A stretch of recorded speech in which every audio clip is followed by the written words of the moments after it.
శ్రీ సాయినాథాయ నమః. శ్రీ సాయి సచ్చరిత్రం రెండవ రోజు పారాయణం, రెండవ అధ్యాయం. ఈ గ్రంథ రచనకు ముఖ్య కారణం. మొదటి అధ్యాయంలో గోధుమలు విసిరి ఆ పిండిని ఊరు బయట చల్లి కలరా జాడ్యమును తరిమివేసిన బాబా వింత చర్యను వర్ణించితిని.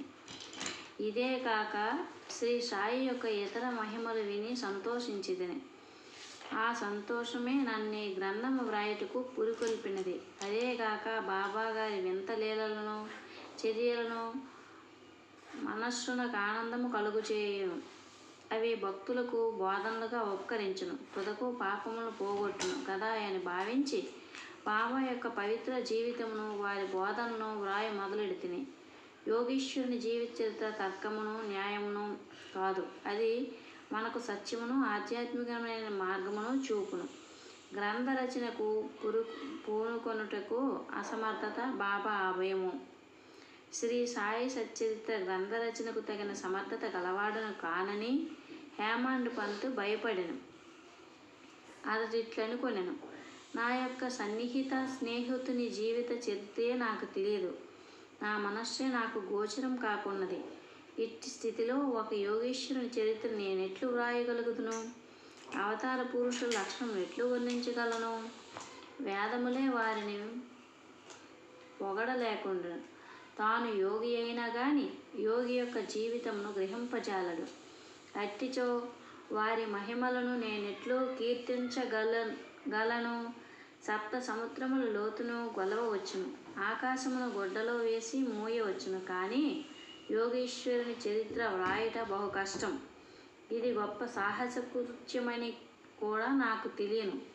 అందువలన నలుగురిలో నవ్వుల పాలవునో ఏమని భయపడి శ్రీ సాయీశ్వరుని అనుగ్రహం కొరకు ప్రార్థించెను. మహారాష్ట్ర దేశంలోని ప్రథమ కవియు యోగీశ్వరుడు నగు జ్ఞానేశ్వర మహారాజు యోగుల చరిత్ర వ్రాసిన వారిని భగవంతుడు ప్రేమించునని చెప్పి ఉన్నాడు. ఏ భక్తులు యోగుల చరిత్రను వ్రాయి కుతూహలపడెదరో వారి కోరికలు నెరవేరినట్లు వారి గ్రంథములు కొనసాగినట్లు చేయుటకు యోగులకు అనేక మార్గములు అవలంబించరు. యోగులే ఎట్టి పనికి ప్రేరేపింతురు. దానిని నెరవేర్చుటకు భక్తుని కారణమవుతున్నగా నుంచి వారి వారి కార్యములను వారే కొనసాగించుకొనెదరు. 1700 శక సంవత్సరములో మహీపతి పండితుడు యోగీశ్వరుల చరిత్రను వ్రాయుటకు కాంక్షించెను. యోగులు అతన్ని ప్రోత్సహించి ఆ కార్యమును కొనసాగించిరి. అట్లే 1800 శక సంవత్సరంలో దాశగుని యొక్క సేవయును ఆమోదించిరి. మహీపతి 4 గ్రంథములను వ్రాసెను. అవి భక్త విజయము, సంత విజయము, భక్త లీలామృతము, సంత లీలామృతము అనునివి. దాశగును వ్రాసినది భక్త లీలామృతమును సంత కథామృతమును మాత్రమే. ఆధునిక యోగుల చరిత్రలు వీని యందు గలవు. భక్త లీలామృతంలోని 31, 32, 33 అధ్యాయములందును సంత కథామృతంలోని 57వ అధ్యాయమందును శ్రీ సాయిబాబా జీవిత చరిత్రయు వారి బోధనలను చక్కగా విశదీకరింపబడినవి. ఇవి సాయిలీలా మాసపత్రిక సంపుటము 17 సంచికలు 11, 12 నందు ప్రచురితములు. చదువరులు ఈ అధ్యాయములు కూడా పఠించవలను. శ్రీ సాయిబాబా అద్భుత లీలలో బాంద్రా నివాసి యగు శ్రీమతి సావిత్రిబాయి రఘునాథ్ టెండూల్కర్చే చిన్న పుస్తకములో చక్కగా వర్ణింపబడినవి. దాశగును మహారాజు గారు కూడా శ్రీ సాయి పాటలు మధురముగా వ్రాసి ఉన్నారు. గుజరాతీ భాషలో అమీదాస్ పవానీ మెహతా అను భక్తుడు శ్రీ సాయి కథలను ముద్రించినారు.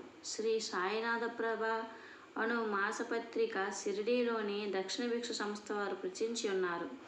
ఇన్ని గ్రంథములుండగా ప్రస్తుత సచ్చరిత్ర వ్రాయుట కారణమేమని, దాని అవసరమేమని ఎవరైనాను ప్రశ్నించవచ్చును. దీనికి జవాబు మిక్కిలి తేలిక. సాయిబాబా జీవిత చరిత్ర సముద్రం వలె విశాలమైనది, లోతైనది. అందరూ దీని యందు మునిగి భక్తి జ్ఞానములను మనులను వెలికి తీసి కావలసిన వారికి పంచిపెట్టవచ్చును. శ్రీ సాయిబాబా నీతి బోధకము కథలు లీలలు మిక్కిలి ఆశ్చర్యమును కలుగుచేయును. అవి మనోవికలత చెందిన వారికి విచారగ్రస్తులకు శాంతి సమకూర్చి ఆనందము కలుగుచేయును. ఇహపరములకు కావలసిన జ్ఞానమును బుద్ధిని ఇచ్చును. వేదముల వలె రంజకములను ఉపదేశకములునగు బాబా ప్రబోధములు విని వానిని మన్నం చేసినచో భక్తులు వాంఛించినవి అనగా బ్రహ్మైక్య యోగము, అష్టాంగ యోగ ప్రావీణ్యము, ధ్యానానందము పొందెదరు. అందుచేత బాబా లీలను పుస్తక రూపమును వ్రాయ నిశ్చయించితిని.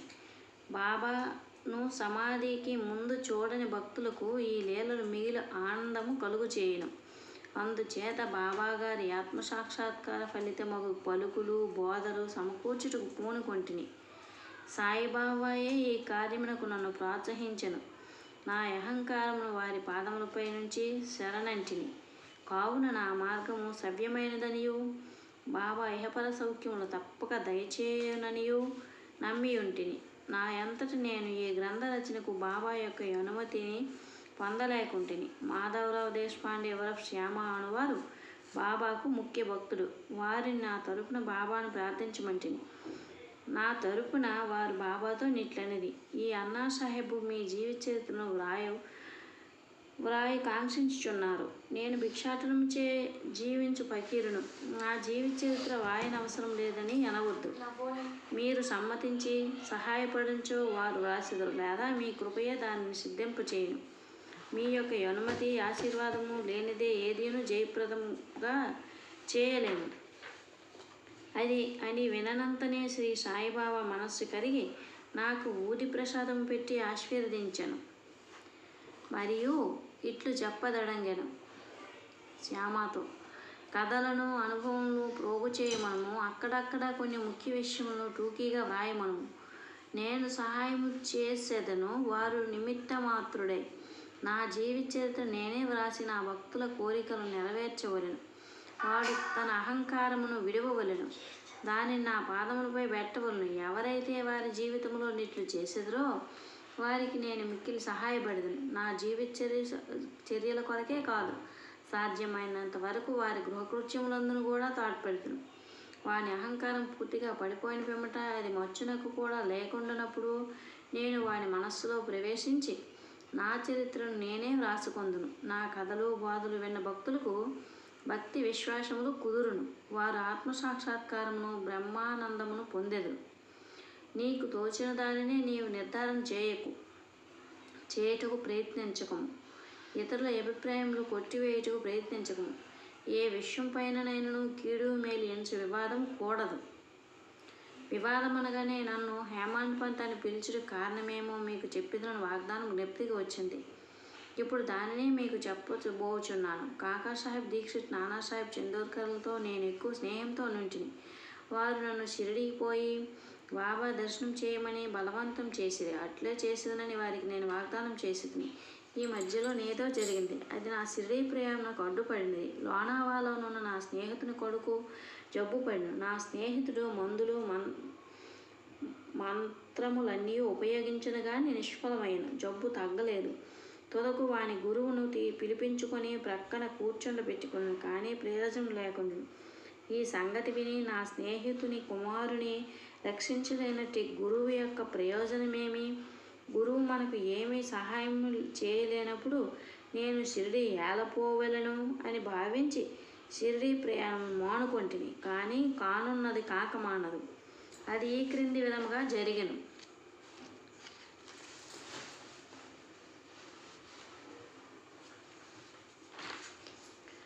నానాసాహెబ్ చందోర్కర్ ప్రాంతీయ రెవెన్యూ అధికారి ఉద్యోగరీత్యా ఒకనాడు ఆయన వసాయికి పర్యటనకై పోవుచుండెను. ఠానా నుండి దాదరకు వచ్చి అచట వసాయి పోవు బండి కొరకు కనిపెట్టుకొని ఉండెను. ఈలోగా బాంద్రా లోకల్ బండి వచ్చెను. దానిలో కూర్చుని బాంద్రా వచ్చి నన్ను పిలిపించి షిరిడీ ప్రయాణమును వాయిదా వేసినందుకు నాపై కోపించెను. నానా సంతోషదాయకముగాను సమ్మతముగాను ఉండెను. అందుచే నా రాత్రియే షిరిడీకి పోవ నిశ్చయించితిని. సామానులు కట్టుకొని షిరిడీకి బయలుదేరితిని. బాంద్రా నుండి దాదరు వెళ్ళి అచ్చట మన్మాడు రైలు ఎక్కవలనని అనుకుంటుని. అటులనే దాదరకు టిక్కెట్ కొని రైలు రాగానే ఎక్కి కూర్చుంటిని. బండి ఇక బయలుదేరినగా మహమ్మదీయుడొకడు నేను కూర్చున్న పెట్టిలోనికి హడావిడిగా వచ్చి నా సరంజామాని ఎంతయో చూసి ఎక్కడికి పోచుంటివి అని నన్ను ప్రశ్నించెను. నా ఆలోచన వారికి చెప్పితిని. వెంటనే అతడు దాదర్ స్టేషన్లో దిగవద్దని, ఎందుకనగా మన్మాడు మైలు దాదర్లో ఆగదని, అదే రైలులో ఇంకనూ ముందుకు పోయి బోరిబందర్ స్టేషన్లో దిగమని నాకు సలహా చెప్పాను. ఈ చిన్న లీలయ్య జరగకుండించో నేను అనుకున్న ప్రకారము ఆ మరుసటి ఉదయం షిరిడి చేరలేకపోయేవాడను. అనేక సందేహములు కూడా కలిగి ఉండేవి. కానీ నా అదృష్టవశాత్తు అది అట్టు జరగలేదు. మరుసటి దినము సుమారు 9-10 గంటలలోగా నేను షిరిడి చేరితిని. షిరిడీలో నా కొరకు కాకాసాహెబ్ దీక్షిత్ కనిపెట్టుకుని ఉండెను. ఇది 1910 ప్రాంతంలో జరిగింది. అప్పటికి సాటివాడ ఒక్కటియే షిరిడీ వచ్చి భక్తుల కొరకు నిర్మింపబడి ఉండెను. టాంగా దిగిన వెంటనే బాబాను దర్శించవలనని నాకు ఆత్రం కలిగెను. అంతలో అప్పుడే మసీదు నుండి వచ్చుచున్న తాత్యాసాహెబ్ నోల్కర్ బాబా వాడా చివర ఉన్నారనియో, మొట్టమొదటి ధూళి దర్శనం చేసుకోమని నాకు సలహా ఇచ్చెను. స్నానానంతరం ఓపికగా మరలా చూడవచ్చునని. ఇది వినిన తోడని నేను సాయిబాబా పాదముకు సాష్టాంగ నమస్కారం చేసేదని. నాలో ఆనందం పొంగి పొరలింది. నానాసాహెబ్ చందోర్కర్ చెప్పిన దానికన్నా ఎన్నో రెట్లు అనుభవమైనది. నా సర్వేంద్రియములు తృప్తి చెంది యాకిలి దప్పికలు మరచితిని. మనస్సునకు సంతృష్టి కలిగెను. బాబా పాదములు పట్టిన వెంటనే నా జీవితంలో గొప్ప మార్పు కలిగెను. నాకు షిరిడీకి పోవలసిందని ప్రోత్సహించిన వారందరికీ నేనెంతో రుణపడినట్లుగా భావించితిని. వారిని నా నిజమైన స్నేహితులుగా భావించితిని. వారి రుణమును నేను తీర్చుకొనలేను.